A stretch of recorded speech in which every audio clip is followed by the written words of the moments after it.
വയനാട് ബത്തേരിയിലെ നൂൽപ്പുഴയിൽ ഒരു ചെറുപ്പക്കാരെ ആന ചവിട്ടിക്കൊണ്ടിരിക്കുകയാണ്. ഈ ആഴ്ച തന്നെ 3 സംഭവങ്ങളായി.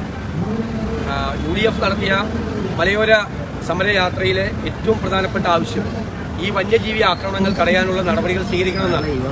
ഗവൺമെന്റ് ഈ പ്രാവശ്യം ബജറ്റിൽ കൂടുതൽ തുക വെച്ചിട്ടുണ്ട്. അതിൽ കാര്യമില്ല. കാരണം കഴിഞ്ഞ പ്രാവശ്യം വെച്ചിരുന്ന തുകയുടെ പകുതി പോലും കഴിഞ്ഞ വർഷം ചെലവാക്കിയിട്ടില്ല.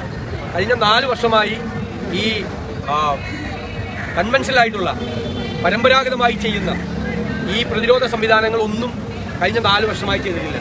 മതിൽ കെട്ടാൻ പണം അനുവദിച്ചിട്ടില്ല, സൗരോർജ്ജ വേലിയില്ല, കിടങ്ങില്ല, ഹാങ്ങിങ് ഫെൻസിംഗ് ഇല്ല, ഒരു തരത്തിലുള്ള സംവിധാനവും ചെയ്യുന്നില്ല.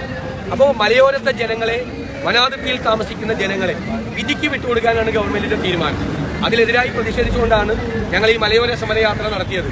ഗവൺമെന്റ് അടിയന്തരമായ നടപടികൾ സ്വീകരിച്ച് ആവശ്യമായ ക്യാമറകളും മറ്റും വെച്ച് ജനങ്ങളെ വന്യജീവി ആക്രമണത്തിൽ നിന്ന് രക്ഷപ്പെടുത്താൻ വേണ്ടിയിട്ടുള്ള അടിയന്തരമായ നടപടികൾ സ്വീകരിക്കണം എന്നാണ് ആവശ്യപ്പെടുന്നത്.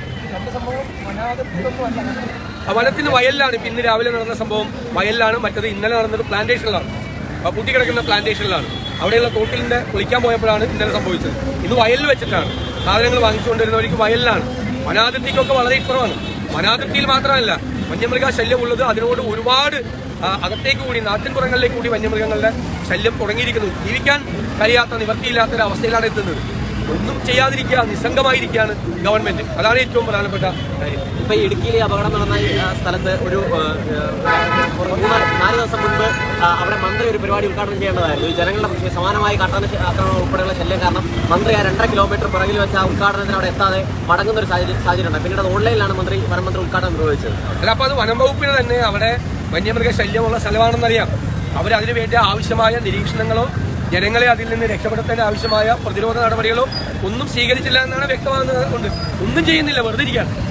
ഒന്നും ചെയ്യുന്നില്ല. അതാണ് ഞാൻ പറഞ്ഞത്. അവിടെയുള്ള ജനങ്ങളെ വിധിക്ക് വിട്ടുകൊടുത്തിരിക്കുകയാണ്. ആന ചവിട്ടിക്കൊന്നോ കടുവ കടിച്ചു കൊന്നോ ചെയ്തോട്ടെ. അപ്പൊ ബത്തേരിയിലാണ് ഈ മാസം തന്നെ കടുവ കടിച്ച് രാധയെ കൊന്നത്. അതിനപ്പുറത്താണ്, അതിന്റെ തൊട്ടടുത്താണ് ഇപ്പോൾ ആന ചവിട്ടിക്കൊന്നിരിക്കുന്നത്. അപ്പോൾ ജീവിക്കാൻ നിവൃത്തിയില്ലാത്ത സാഹചര്യമാണുള്ളത്.